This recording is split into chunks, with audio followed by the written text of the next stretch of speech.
ada seorang dokter yang namanya Syekh Hisham Kamil Hamid Musa Asy-Syafi'i Al-Azhari, di mana seorang yang menemukan kata-kata bid'ah ini selama ini dikumandangkan dengan orang-orang yang cenderung dengan perlakuan yang salah. Justru ini membagi bid'ah menjadi 5. Orang kadang dengar kata-kata hanya 2, bid'ah sesat dan bid'ah yang tidak sesat.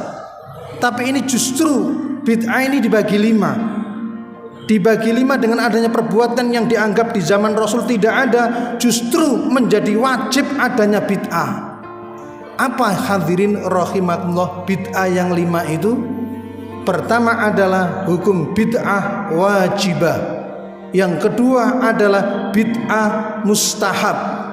Yang ketiga adalah bid'ah jaizah. Dan yang keempat adalah bid'ah makruhah. Dan yang kelima adalah bid'ah muharramah. Mari kita kupas satu persatu biar kita lebih gamblang dan tahu kenapa bid'ah justru orang tidak boleh melakukan bid'ah, justru ini malah membagi bid'ah menjadi 5.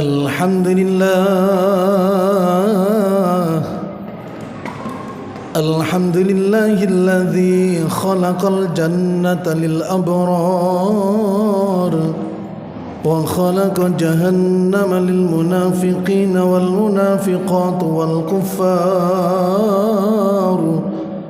Ahmaduhu subhanahu wa ta'ala wa haladatu mahamidihi tazdadu bittiqrar wa ashkuruhu ala ni'amihi midrar. Allahumma fasalli wa sallim ala sayyidina Muhammad wa ala alihi wa sahbihi wa sallam wa sallama tasliman katsira. Amma ba'du fa ya ibadallah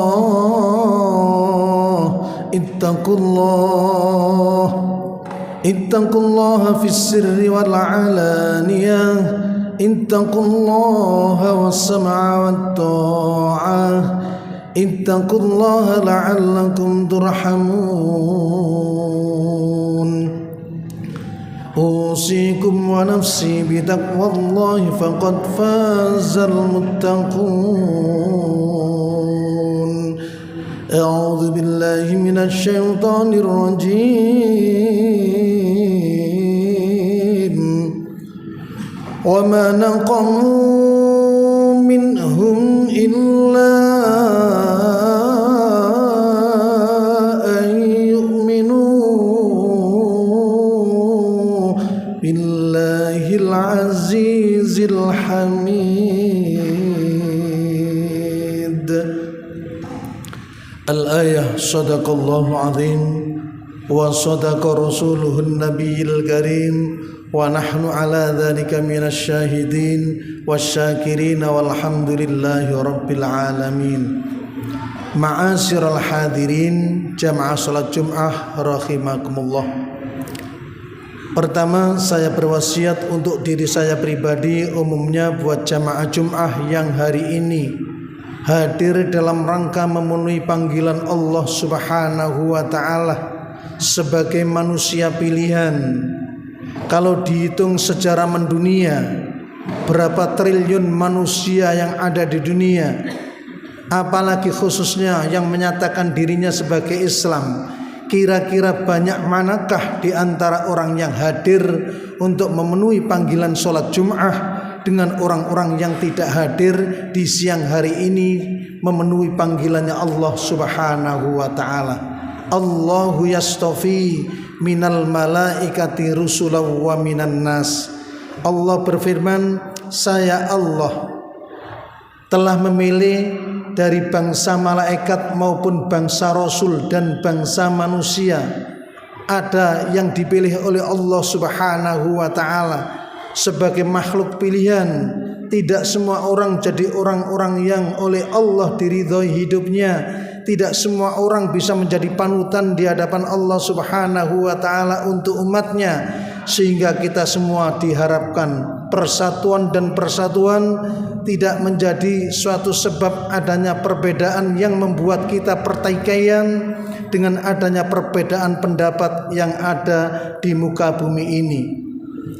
Kalau kita mengacu kepada awal mula daripada hal-hal yang notabene pada hari ini sering terjadi di akhir-akhir zaman, utama dalam hal perbedaan amaliyah-amaliyah yang menyebabkan diri kita tidak bersatu dalam hal beragama, tidak bersatu dalam hal beribadah. Jangan dijadikan suatu pedoman mereka hidup ini dengan menyalahkan antara satu dengan yang lain.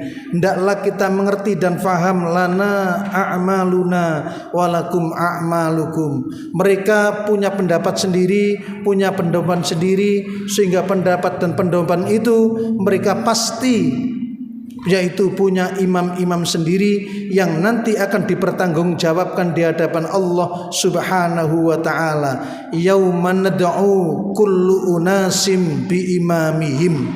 Semua yang menjadi imam-imam pemimpin agama itu nanti akan bertanggung jawab di hadapan Allah Subhanahu wa taala. Andaikan pendapat Imam Syafi'i, Maliki, Hanafi dan Hambali semua diikuti oleh dunia, akan tetapi tidak sama cara pelakuannya antara negara satu dengan negara yang lain, janganlah menjadi penyebab kita berpecah belah. Tapi fahamilah dan mengertilah serta dalamilah ilmu yang semakin dalam, insya Allah semakin mengerti dan mengerti semakin dalam dan faham sungguh, perbedaan itu akan hilang dengan sendirinya. Hadirin rahimakumullah, terutama yang sering-sering diucapkan dan sering terjadi perpecahan di muka-muka bumi ini, utamanya dalam hal faham agama adalah selalu berkata dengan kata-kata bid'ah, bid'ah dan bid'ah. Hadirin, hadis yang selalu diucapkan wa syarrul umur muhdatsatuha wa kullu bid'atin dhalalah wa kullu dhalalatin finnar.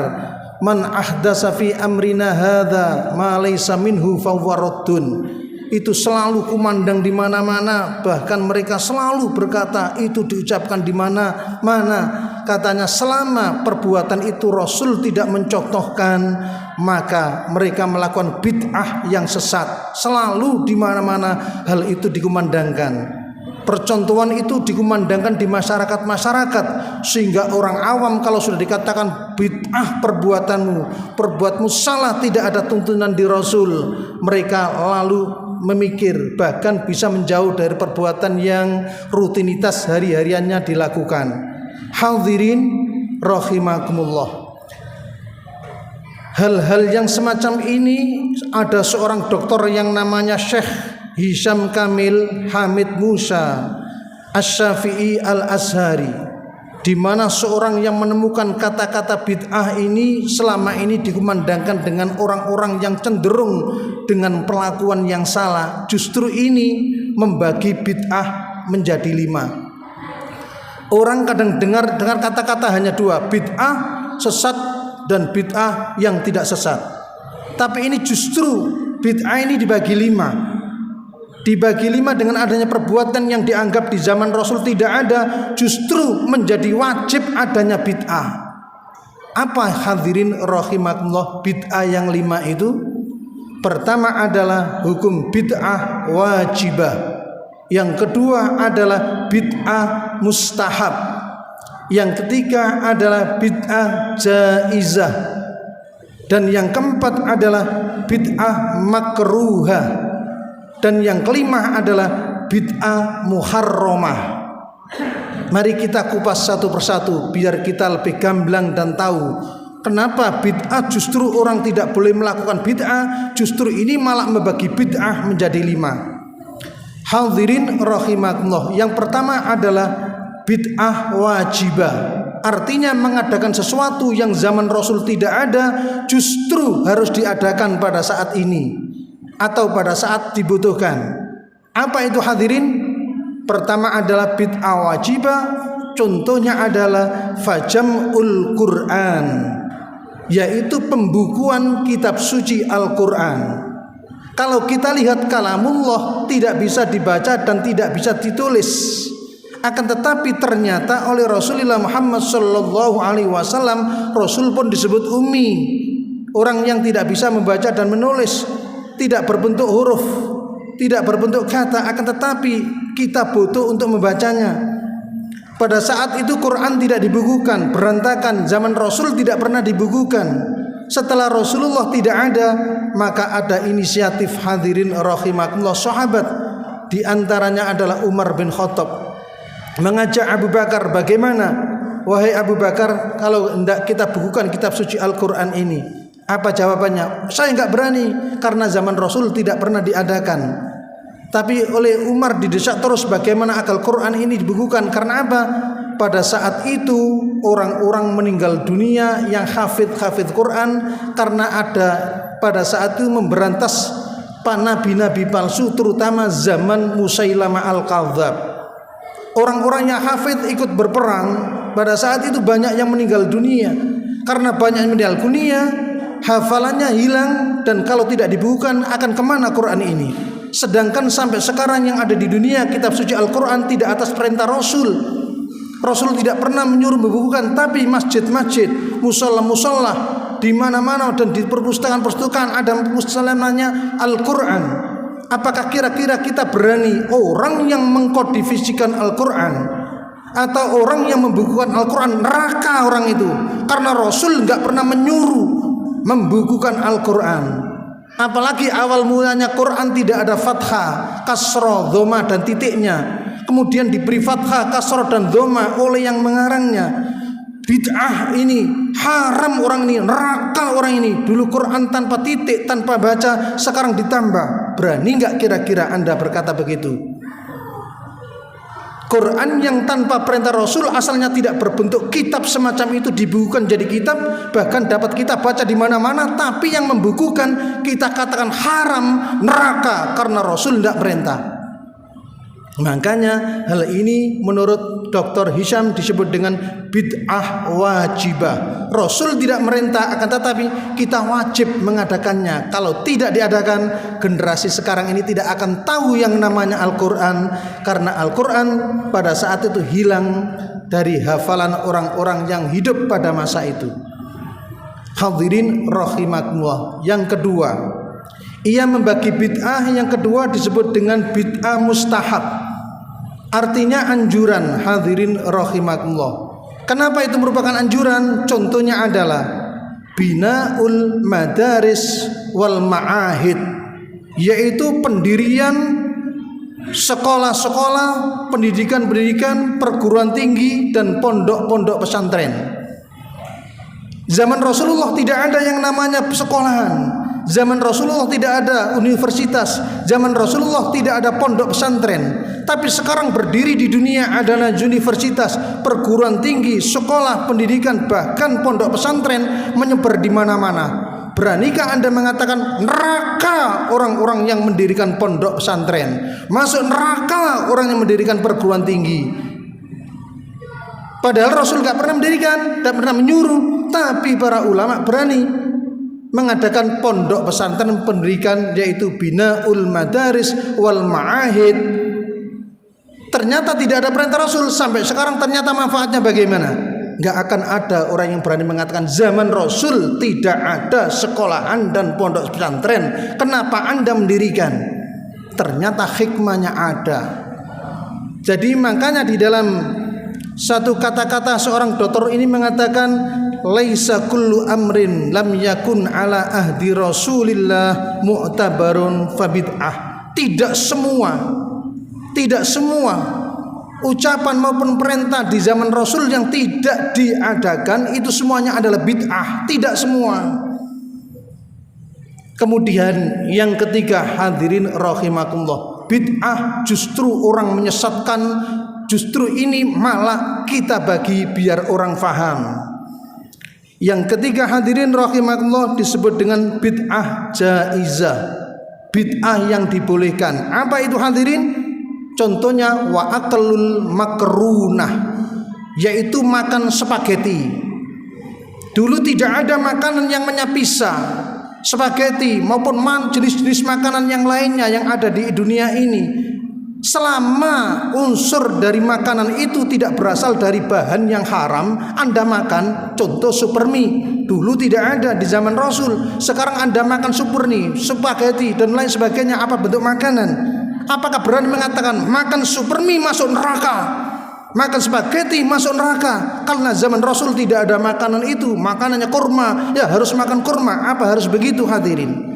Tidak hadirin rahimakumullah. Makanya ada bid'ah yang keempat, namanya bid'ah jaizah, boleh. Maaf, bid'ah yang ketiga adalah bid'ah jaizah, dibolehkan. Yang keempat, bid'ah yang namanya makruha, dimakruhkan. Contohnya apa hadirin rahimakumullah? Yaitu wa ta'amu fit turuqat, yaitu makan-makan di pinggir jalan. Lese-lesean Anda sambil makan makanan, kemudian sambil melihat-lihat orang lalu lalang.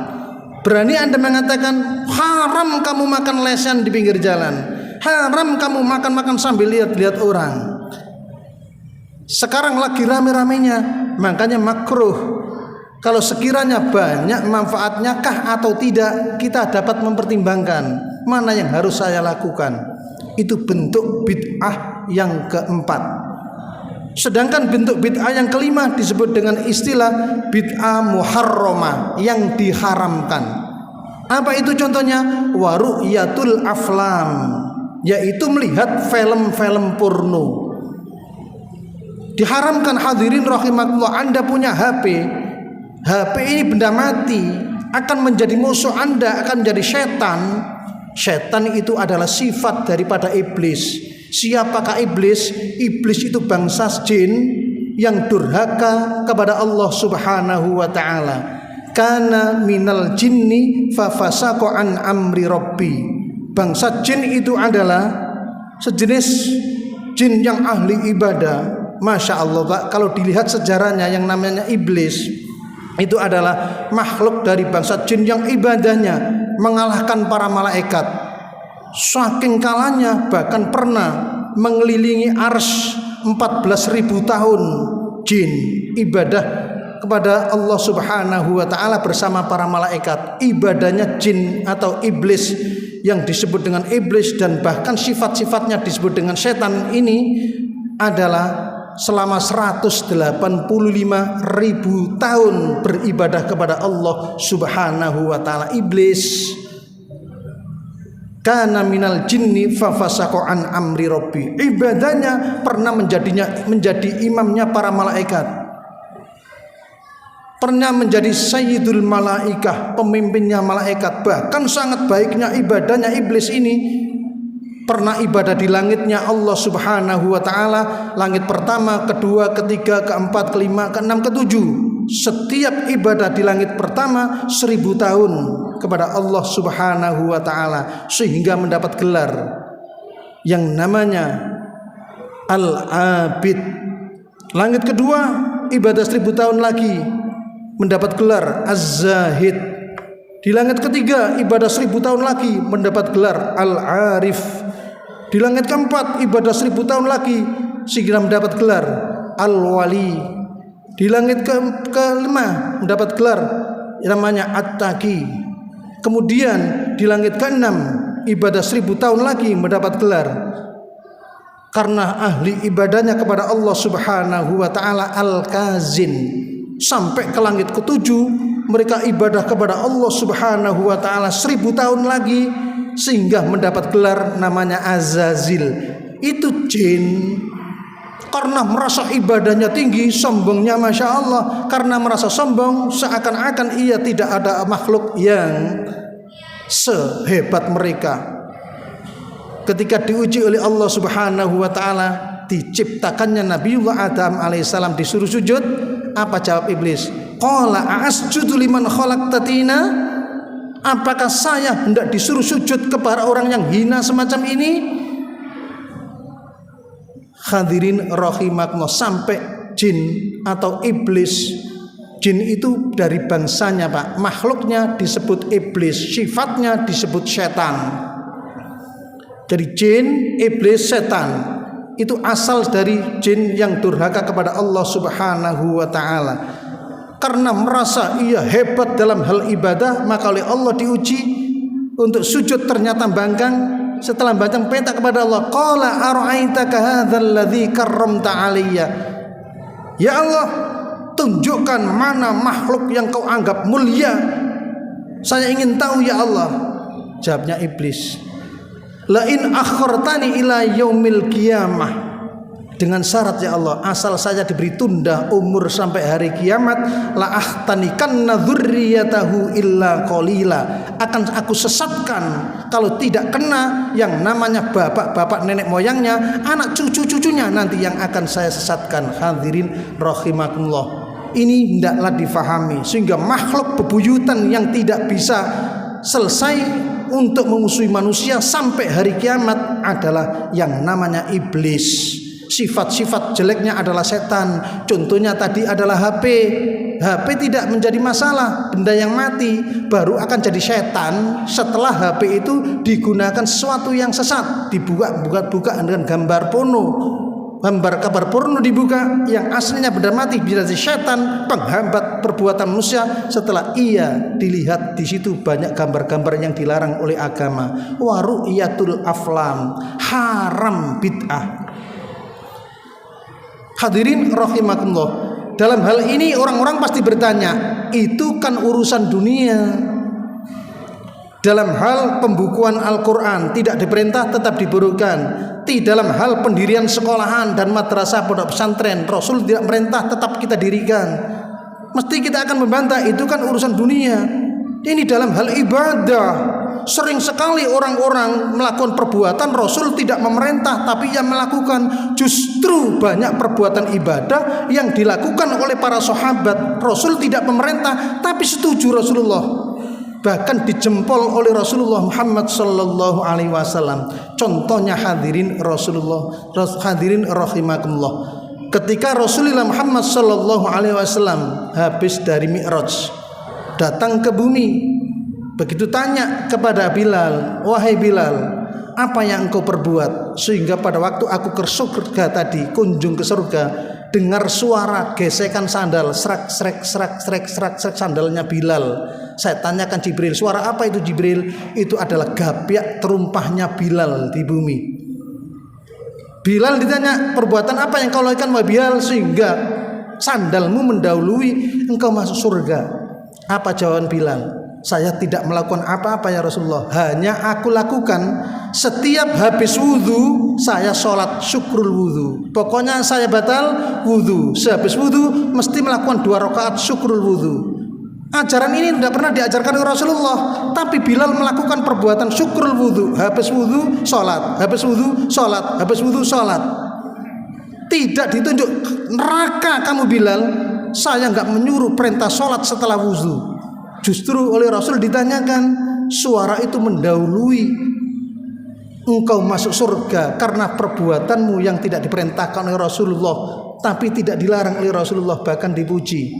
Hadirin rahimahullah, dalam hal ibadah, jadi jangan asal antam kromo bid'ah neraka, tidak. Contoh lagi hadirin rahimahullah, dalam hal ibadah, orang takbir Allahu Akbar kabira walhamdulillahi katsira wa subhanallahi bukratan wa asila. Siapa yang memerintahkan baca itu? Rasulullah enggak pernah menyuruh perintah itu, tapi semua orang membaca itu semuanya. Rasul mengajarkan Allahu Akbar, Allahumma ba'id baini wa bainaka kama ba'adta bainal masyriqi wal maghrib. Tapi kenapa Anda membaca Allahu Akbar kabira walhamdulillahi katsira wa subhanallahi bukratan wa asila?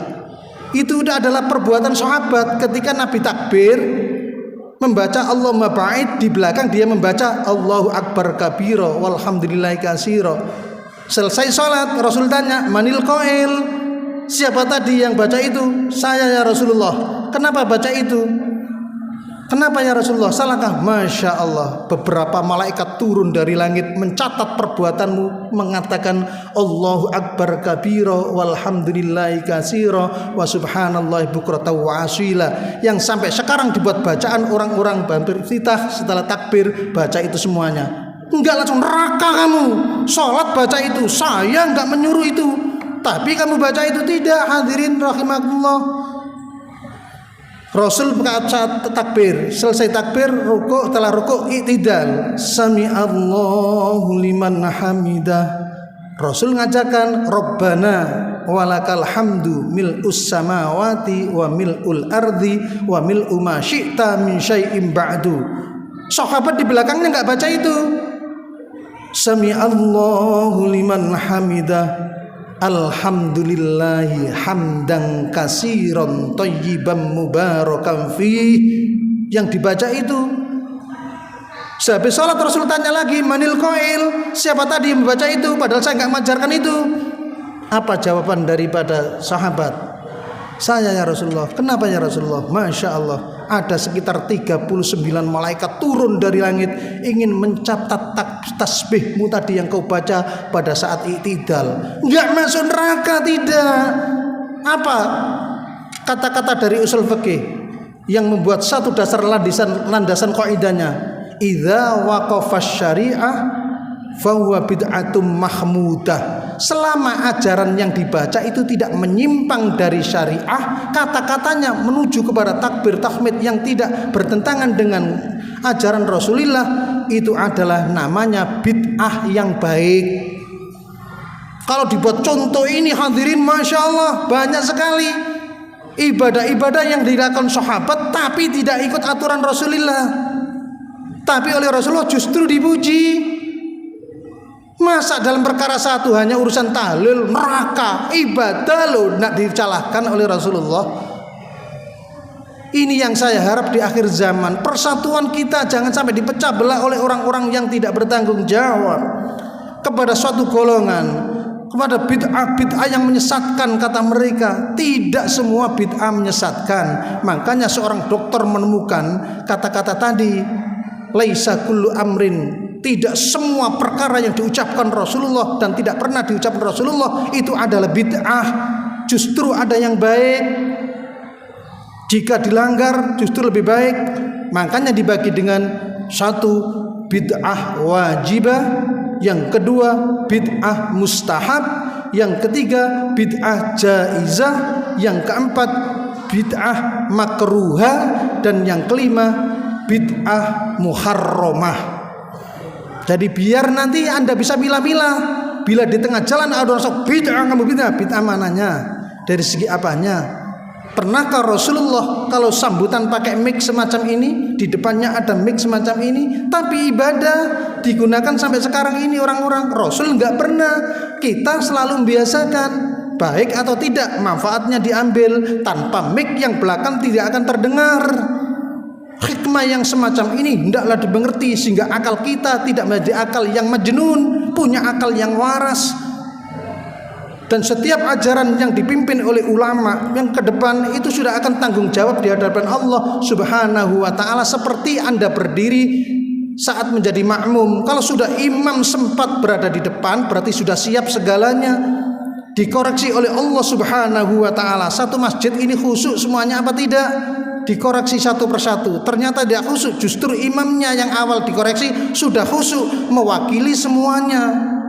Itulah enaknya agama Islam. Jangan sok paling tahu, sok paling benar, sok paling sendiri. Inilah yang kita harapkan. Makanya Islam, kata Al-Quran, kalau Anda tidak ingin dibantai di muka bumi ini, wa ma naqamu minhum illa ayyuminu billahil azizil hamid. Kenapa umat Islam itu dibantai, ingin dihabiskan dari muka bumi? Jawaban Allah, wa ma naqamu minhum, kamu tidak lain ingin dihabisi di muka bumi, illa ayyuminu, karena kamu beriman, karena kamu ibadah, billahil azizil hamid, kepada Allah yang maha terpuji, yang maha mulia. Jadi orang-orang yang tidak Islam paling benci melihat Anda datang sholat Jum'ah, paling benci melihat Anda ibadah kompak, paling benci melihat Anda berjamaah, ingin ditumpas dari muka bumi. Siapa yang bilang? Allah. Illa ayyuminu billahil azizil hamid, karena engkau ahli ibadah inilah sehingga oleh Allah Subhanahu wa ta'ala tidak disukai oleh umat-umat yang lain. Kalau bisa jadi PKI semuanya. Kalau sudah PKI aman, penyembahannya berlaku hukum seperti Ashabul Aikah. Apa Ashabul Aikah? Yaitu kisah cerita satu negeri yang menyembah pada satu pohon yang hidup beratus-ratus tahun. Pada saat itu ada pohon besar, dianggap keramat. Pohon ini tidak pernah mati sampai sekian tahun, sampai sekian ribu tahun, disembah oleh penduduknya. Ulaika ashabul aikatil hijril mursalin. Yang namanya penduduk Aikah adalah pembangkang para nabi. Dilarang tidak boleh menyembah pohon, justru pohon disembah. Ini hadirin rahimakumullah, sekali lagi saya katakan, tidak semua bid'ah itu menuju ke neraka. Justru bid'ah banyak yang mengantarkan kita menuju ke surganya Allah Subhanahu wa ta'ala. Ternyata ibadah pun ada bid'ahnya. Oleh Rasulullah justru tidak ditumpas, justru malah dilestarikan, bahkan lebih baik, bagus.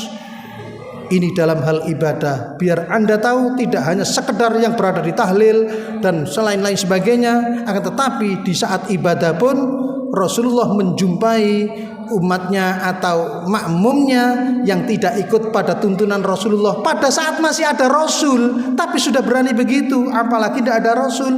Makanya punya tuntunan usul fikih, idza waqafas syariah fahuwa bid'atum madmudah. Selama tidak bertentangan dengan hukum syariat agama dan fikih yang ada, insya Allah disebut dengan bid'ah mahmudah. Amin amin ya rabbal alamin. Barakallahu li wa lakum fil Qur'anil azim wa nafa'ani wa iyyakum bitilawatihi innahu huwas samiul alim. Rabbighfir warham wa anta khairur rahimin. Alhamdulillah khaliqil anami wa hakimil hukami wa ajilin nuri wal dhalam. Asyhadu an la ilaha illallah wahdahu la syarika lah dzul jalali wal ikram. Allahumma fashalli wa sallim ala sayyidina Muhammad وعلى آله وصحبه الكرام. أما بعد فيا عباد الله اتقوا الله تعالى فيما أمر وانتهوا عما نهى وحذر. فقال ولم يزل قائلا عليما إن الله وملائكته يصلون على النبي يا أيها الذين آمنوا صلوا عليه وسلموا تسليما. وارض اللهم عن أصحابه وقرابته وأزواجه وذرياته أجمعين وارض عنا معهم برحمتك يا أرحم الراحمين. اللهم اغفر للمسلمين والمسلمات والمؤمنين والمؤمنات الأحياء منهم والأموات وغافر الذنوب والخطيئات. اللهم عافنا من كل بلاء الدنيا وعذاب الآخرة وشر الدنيا وشر الآخرة. غفر الله لنا ولكم برحمتك يا أرحم الراحمين. ربنا آتنا في الدنيا حسنة وفي الآخرة حسنة وقنا عذاب النار وادخلنا الجنة مع الأبرار يا عزيز يا غفار يا رب العالمين. عباد الله إن الله يأمر بالعدل والإحسان وإيتاء ذي القربى وينهى عن الفحشاء والمنكر والبغي يعظكم لعلكم تذكرون. واذكروا الله العظيم يذكركم واسألوه من فضله يعطكم ولذكر الله أكبر.